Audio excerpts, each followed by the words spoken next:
My name is Jonathan Kennedy. I'm a senior lecturer in global public health, and my project looks at the link between populist politics and vaccine hesitancy. My project looked at the link between votes for populist parties and politicians and attitudes towards vaccines. There was a very strong link between support for populist parties and vaccine hesitancy. In the UK, about 1 in 10 Conservative and Labour Party voters believe conspiracy theories that the government's hiding evidence about the dangerous side effects of vaccines, whereas about 1/3 of UKIP voters believe these conspiracy theories. So this project has contributed to changing the way that policymakers think about vaccine hesitancy, demonstrating that it's not just an issue of communicating the evidence to the general population. We also need to consider the broader political and social context of distrust that many people have in the government, and in doctors, and in pharmaceutical companies.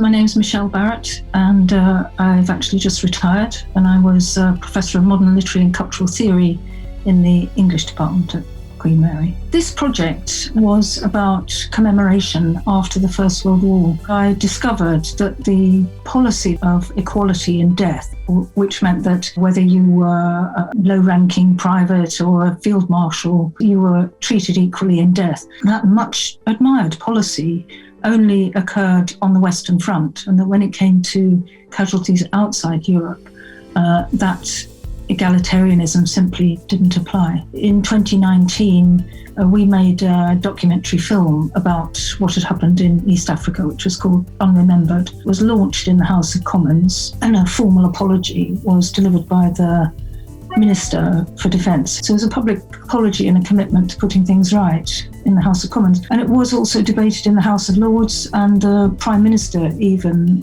apologised and said he was very troubled by what had happened. And it was very widely covered in the newspapers and TV news and so on.